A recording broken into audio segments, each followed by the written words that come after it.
बिस्मिल्लाहिर्रहमानिर्रहीम। नन ज़मूंग अवलने लेक्चर दे introduction to ASP.NET core. په دې لیکچر کې موږ سټډي کوو چې what is ASP.NET Core. ASP.NET Core څه شی دی؟ difference between ASP.NET and ASP.NET Core. ASP.NET او په ASP.NET Core کې زموږ سره څه ډیفرنس دی؟ architecture of ASP.NET Core. architecture د ASP.NET Core څنګه دی؟ project structure. د دې پروجیکټ سټرکچر او په دې کې چې کوم فایلونه دي او موږ په هغې کې کوډینګ کوو او خپل اپلیکیشن تیاروو، هغه ټول فایلونه به ډسکس کوو. ټولز ریکوایرډ، په دې کې چې کوم ټولز زموږ سره ریکوایرډ دي د اپلیکیشن د سټارټ نه اخله او د ګیټ هب د اپلوډ کولو پورې چې کوم ټول زموږ سره ریکوایرډ دي انشاءالله دا ټول به ډسکس کوو. پروجیکټ بیس، یو پروجیکټ به موږ انشاءالله یو کمپلیټ پروجیکټ په ډیولپ کوو او ګیټ هب ته به یې اپلوډ کوو. بس نیکسٹ موږ شروع کوو خپله چې what is ASP.NET Core. ASP.NET Core زموږ سره یو ماډرن اوپن سورس کراس پلیټفارم فریم ورک دی. د مایکروسافټ کمپنی چې دا هغې دا ډیولپ کړلی او په دې باندې موږ خپل ویب اپلیکیشن پاورفول سیکیور او های پرفارمنس والا ویب اپلیکیشن چې دی هغه تیارو ډیولپ کوو یوزینګ C# پروګرامینګ لینګویج. د C# پروګرامینګ لینګویج په تھرو باندې امپلیمنټیشن په دې کې موږ د C# پروګرامینګ لینګویج کوو. دا لاندې پوینټس دی سټیپ بای سټیپ ډسکس کوو. ماډرن مطلب چې دا زموږ سره اپډیټ ورژن دی د ASP.NET. مخکې به انشاءالله ډسکس کوو چې په هغه زوړ ورژن کې څنګه وو او په دې کې بیا اپډیټ چې راغی نو دا څنګه اپډیټ په دې کې راغی او څه اپډیټ په دې کې راغلی. ډیولپ بای مایکروسافټ کمپنی، دا زموږ سره د مایکروسافټ کمپنی ټیکنالوژي ده او د مایکروسافټ کمپنی چې هغه ډیولپ کړلی. اوپن سورس فریم ورک، دا زموږ سره اني ون هر یو کس چې دی زموږ سره دا فریم ورک چې دی دا یوز کولی شي او خپل اپلیکیشن چې دی هغه تیارولی شي. فری زموږ سره خپل اپلیکیشن تیارولی شي، دا پیډ نه دی. کراس پلیټفارم، دا زموږ سره کراس پلیټفارم دی، زموږ سره په وینډو، لینکس او مختلف اپریټنګ سیسټم چې دي په هغې باندې دا رن کېږي او په دې باندې موږ یوز ټو بلډ ویب اپلیکیشنز، په دې باندې موږ خپل ویب اپلیکیشنز چې دی هغه تیارو. د APIs چې دی د هغې امپلیمنټیشن موږ په دې کې کوو. APIs اپلیکیشن پروګرامینګ انټرفیس چې زموږ سره د کم ګیټ او پوسټ هغه APIs چې دي یا ډیلیټ ایډیټ دا APIs چې دي یا د یو اپلیکیشن د بل اپلیکیشن سره څنګه کمیونیکیشن به کوي، د یو اپلیکیشن نه بل اپلیکیشن ته ډیټا څنګه ځي، دا APIs په دې کې موږ کال کوو. C# پروګرامینګ لینګویج او د C# پروګرامینګ امپلیمنټیشن چې یې نام په دې کې کوو. نیکسٹ موږ ځو بل پیج ته چې ډیفرنس بټوین ASP.NET and ASP.NET Core.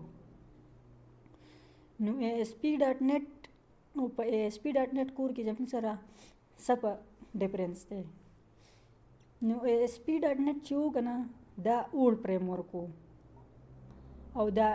ASP.NET Core چې کله بیا راغی د ASP.NET چې اپډیټ شو نو دې ته بیا ASP.NET Core وي. دواړه چې وو نو MVC آرکیټیکچر په دواړو کې و. په MVC آرکیټیکچر به انشاءالله په نیکسٹ پیج کې ډسکشن کوو. او دا ASP.NET چې و دا کراس پلیټفارم نه دی او دا ASP.NET Core چې دی زموږ سره کراس پلیټفارم دی. کراس پلیټفارم مطلب دا دی چې زموږ سره په وینډو، په لینکس، په میک اپریټنګ سیسټم او په مختلف اپریټنګ سیسټم چې دي څومره چې دي دا ټول په هغې باندې رن کېږي. او دا ASP.NET چې و دی زموږ سره صرف د اونلی د وینډو باندې به دی رن کېدو او په نورو اپریټنګ سیسټم چې دی نو دی په هغې نه رن کېدو. ASP.NET چې و دی زموږ سره ډېر زیات هیوي و او دا ASP.NET Core چې راغی نو دی زموږ سره ډېر زیات لایټ ویټ. بل مین ډیفرنس چې دی دا ډېر زیات امپارټنټ دی او دی ډېر زیات اسانتیا راوستې ده. دا ډېر زیات ایزي کړی دی کوډینګ چې ASP.NET چې و نو په دې کې مونږ ډیټابیس چې به مونږ کریټ کوو ډیولپ کوو نو اول به مونږ په SQL سرور منیجمنت سټوډیو یا پوسټ ګریس SQL هغه کې موږ خپل ډیټابیس چې دی هغه ډیولپ کو او د هغې نه بعد به بیا هغه موږ کنیکشن سټرینګ قصه به وکړه او دا بیا به موږ هغه د ویژوال سټوډیو کې به کنیکشن سټرینګ قصه وکړه او بیا موږ د هغې په ترو د هغه ډیټابیس باندې موږ خپل هغه اپلیکیشن چې د هغې په ترو باندې موږ خپل هغه اپلیکیشن تیاروو. خو ASP.NET کور چې کله زموږ سره راغی نو په دې کې موږ خپل دغه ډیټابیس چې دی دا موږ وداوټ SQL queries په دې کې موږ SQL queries نه دغه کوو امپلیمنٹ کوو. په C# پروګرامینګ لینګویج باندې موږ ردي چې څومره ټیبل یې زموږ سره هغه موږ تیارو او ایډ مایګریشن او اپډیټ ډیټابیس باندې زموږ سره هغه ټیبل چې دی هغه په ډیټابیس کې جوړیږي. نیکسٹ ان شاء الله دا پورا ډسکس کوو. آرکیټیکچر اف ASP.NET کور. آرکیټیکچر د دې زموږ سره څنګه دی؟ په دې کې زموږ سره مین کارونه چې زموږ په پروجیکټ کې موږ چې ډیر کم کار کوو نو یو ماډلز دی، یو ویوز دی، یو کنټرولرز دی. ماډلز چې دی زموږ سره دا بزنس لاجیک په دې کې زموږ سره پرته وي، کوم چې زموږ ورته ډیټابیس وایو ډیټا زموږ سره په دې کې پرته وي. زموږ ټولې ټیبلې چې دي هغه موږ چې امپلیمنٹ کوو نو موږ په ماډلز کلاس ماډلز کې موږ امپلیمنٹ کوو. دا فولډري او په دې کې موږ نور خپلې چې څومره ماډلې زموږ په کارېږي د کلاس کې موږ ته امپلیمنٹ کوو او دا زموږ سره په دې ماډلز کې پرتې دي. په دې کې څومره ډیټا چې زموږ سره په ماډل کې ویو چې دی نو دا زموږ سره UI یوزر انټرفیس دی، زموږ سره HTML پیجز چې دي هغه ټول زموږ سره په دې ویوز کې پراته دي. دا ډېر زیات ایزي آرکیټیکچر دی MVC. او کنټرولر چې دی نو دا زموږ سره د ماډل او د ویو په منځ کې چې دا څومره ډیټا زی ریکویسټ د یوزر نه وړي او ریسپانس یوزر له راوړي. نو ریکویسټ چې د یوزر نه وړي نو د ویو نه ریکویسټ ویسي ماډل ته او د ماډل نه هغه ریسپانس راوړي ویو ته. نو دا کار چې دی زموږ سره کنټرولر کوي. لاندې دا ډایګرام دی او دا کوم نوټس چې دي نو دا په ډسکرپشن کې به دې لینک پروت وي، د هغې نه ډاونلوډ کړئ، تاسو به ډېر زیات ښه پوه شئ. دا ډایګرام به وګورئ ځکه چې دا ویو ته ډایګرام چې تاسو وینئ دا ویو دی زموږ سره. یو سړي یو یوزر چې دی هغه ریکویسټ ولېږو کنټرولر ته، نو کنټرولر چې دی له ماډل ته، نو ماډل به ریسپانس ورکوي ویو ته. دا یعنې ډسپلی ویو، نو په ویو کې به هغه ډسپلی کېږي. ویو ریکویسټ وکړو کنټرولر ته، کنټرولر لاړو هغه ریکویسټ ویوړو ماډل ته، ماډل به ریسپانس وکړي ویو ته به هغه ډیټا شو کړي. نیکسٹ چې زموږ سره دی پروجیکټ سټرکچر. نو پروجیکټ سټرکچر زموږ سره دی دا یو پکچر چې دا ما لګول دی په دې باندې ان شاء الله ډسکس کوو. پروګرام ډاټ CS فایل چې زموږ سره انټری پوینټ اپلیکیشن فایل دی چې څومره هم راوټینګ چې کېږي، څومره چې اپلیکیشن چې زموږ رن کېږي نو د ټول نه مین کردار چې دی نو هغه پکې پروګرام ډاټ CS چې دی نو هغه دا فایل پکې دی ادا کوي. دی زموږ سره انټری پوینټ اف اپلیکیشن دی. په دې کې موږ ډېر زموږ په دې کې څه کار دی، موږ په دې کې موږ خپل یو ریپوزیټري موږ کریټ کړه یا موږ نور څه سروسز کریټ کړو یا کنیکشن سټرینګ چې دی هغه امپلیمنٹ کو نو هغه موږ په دې کې رجسټر کوو.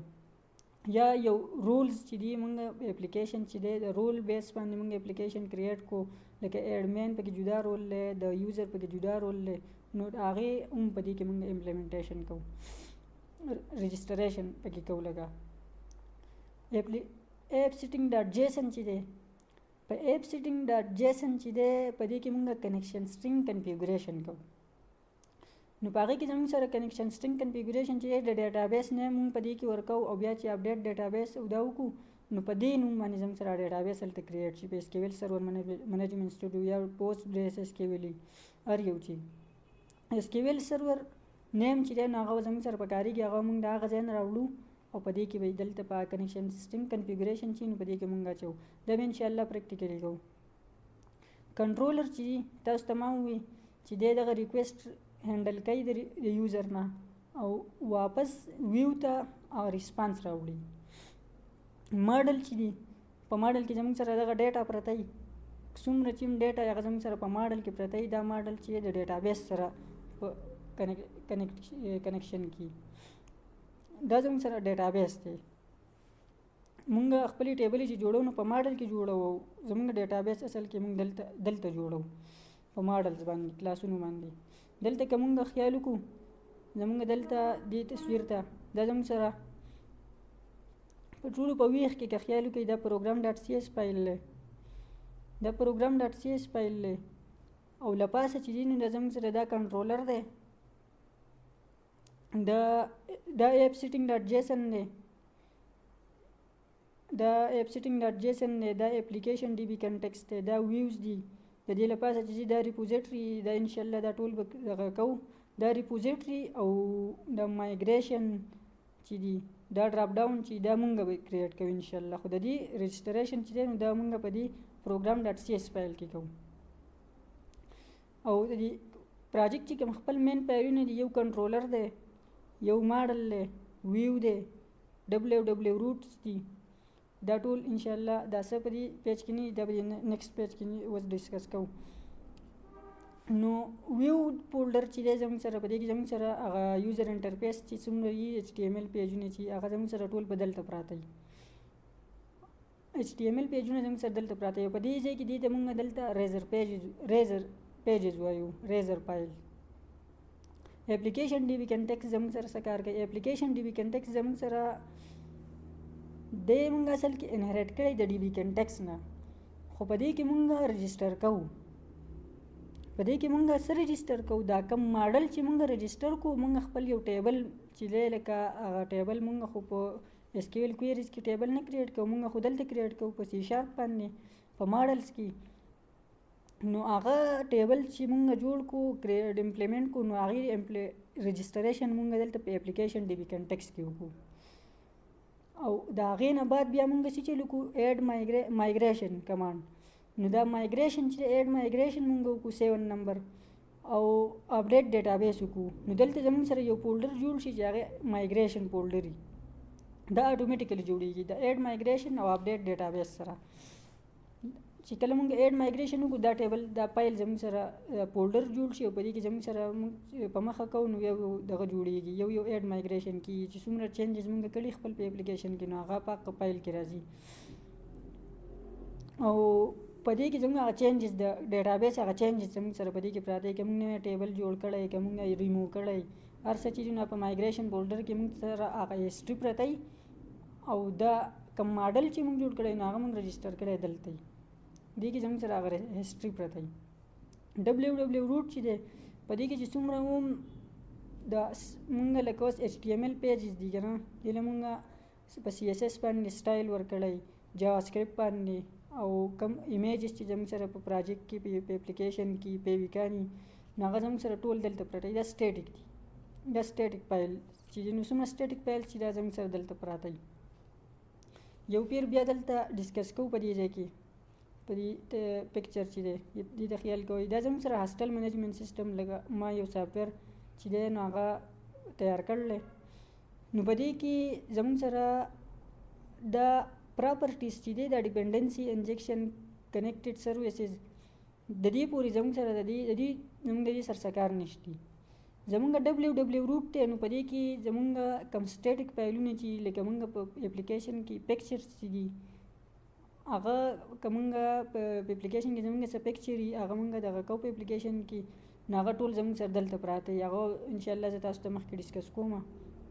چې په دې اپلیکیشن په ډبلیو روټ کې بیا دنده د سی ایس ایس دپاره جدا فولډر وي د ایمیجز دپاره جدا فولډر وي د جاوا سکرپټ پیج فایلونه چې هغه زموږ سره په جدا فولډر کې پراته وي بیا دا ډراپ ډاون سروسز چې دی انشاءالله دا موږ په خپل امپلیمنټ کوو په دې کې دا په دې کې نه وي او دا مایګریشن چې دی نو دا د دې مایګریشن سره راځي او دا ماډلز ایډ مایګریشن موږ وکړو نو دا د هغې سره راځي د هغه اتوماتیکلی راځي ایډ مایګریشن سره زموږ چینجز هغه هسټري په دې کې پرته وي دا ماډلز چې دي دا موږ یو تش پروجیکټ چې دی لکه موږ رن کو نو په هغې کې زموږ سره ماډلز کنټرولر او ویو چې دا به زموږ سره پرته وي نو ماډل زموږ سره دا فولډر چې پکې دی په دې کې زموږ هغه ډیټابیس کم ماډل چې موږ جوړو د ډیټابیس کې موږ کم ټیبل جوړو نو موږ دلته جوړو نو هغه موږ په دې کې امپلیمنټ کوو او په ویو کې زموږ سره زموږ ټول ایچ ټي ایم ایل پیجز چې دي نو هغه په ویو کې پراته وي او اپلیکیشن ډي بي کنټیکسټ چې دی دا به هم موږ کریټ کوو دا به موږ کریټ کوو کلاس په زموږ سره دا او موږ به اپلیکیشن ډي بي کنټیکسټ نوم به دې له ورکړو او په دې کې مونږه څومره ماډلې چې مونږ جوړو هغه په دې کې رجسټر کوو او بیا به د هغې نه بعد ایډ مایګریشن او اپډیټ ډیټابیس وو او هغه زموږ سره کوم ټیبل چې دی نو هغه په ډیټابیس کې هلته زموږ سره جوړیږي. ایپ سیټینګ ډاټ جیسن چې دی په دې کې مونږ د ډیټابیس زموږ سره چې مونږ کومه یو اس کیو ایل سرور منیجمنت سټوډیو مونږ یوز کوو نو د هغې هغه سرور هغه نیم چې دی هغه مونږ دلته اچوو او دغه به کوو دغه ډیټابیس له نوم مونږ دلته ورکوو انشاءالله پریکټیکلی ویډیو پروګرام ډاټ سی ایس چې ما تاسو ته ووي چې دا څومره کار چې مونږ کوو نو دا مونږ په دې کې رجسټر کوو د هغې نه بعد د مین فایل دی د پراجیکټ. بس نیکسټ مونږ ځو انشاءالله ټولز ریکوایرډ. نو ټول زمونږ سره څه ټولز چې دي هغه مونږ ریکوایرډ دي چې مونږ خپل یو کمپلیټ اپلیکیشن چې دی هغه تیار کړو او هغې باندې کار شروع کړو. نو ټولو نه اولنۍ خبره خو زموږ سره دا چې ویجوال سټوډیو چې دی هغه مونږ ډاونلوډ کړو او انسټال به یې کړو. د دې چل به انشاءالله زه تاسو ته ښیم په نیکسټ ویډیو کې. ډاټ نیټ اس ټي کې چې دی دا مونږ انسټال کړو. اس کیو ایل سرور دا به مونږ انسټال کړو او اس کیو ایل سرور منیجمنت سټوډیو به انسټال کړو ډاونلوډ به یې کړو. اس کیو ایل سرور مونږ د یو ځای نه ډاونلوډ کړو بیا اس کیو ایل سرور منیجمنت سټوډیو د بل ځای نه دا به تاسو ته ښیم انشاءالله. ګیټ هب چې دی مونږ چې خپل پراجیکټ تیار کړو نو مونږ به خپل پراجیکټ د وخت سره زه تاسو ته ښیم چې دا به مونږ ګیټ هب ته اپلوډ کړو او په ګیټ ورژن کنټرول باندې به مونږ کار کوو په دې پراجیکټ کې چې د کمپنۍ د سافټویر هاوس په بیس باندې مونږ کار وکړو چې تاسو به څنګه په سافټویر هاوس کې کار کوئ هغو تاسو له مونږ چې وایو ریموټ کاري تاسو له هغو په ګیټ هب کې شیر ریپوزیټري درکړي او په هغې کې تاسو کار کوئ او بیا په ګیټ ورژن کنټرول باندې په هغې کې هغه چینجز تاسو کوئ او ریموټ کار چې تاسو څنګه غواړئ نو هغه شانتې په هغه بیس باندې به مونږ کار کوو انشاءالله. نیکسټ زموږ سره زموږ سلایډونه چې ختم شو او په نیکسټ ویډیو کې به انشاءالله مونږ دا ویجوال سټوډیو ډاټ نیټ اس ډي کې اس کیو ایل سرور او ګیټ اپ او ګیټ چې دی نو دا به انشاءالله بیا په پراجیکټ چې مونږ کریټ کړو نو په هغې کې به بیا کوو. بس تھینک یو ډېره مننه او چینل در سره سبسکرایب کړئ.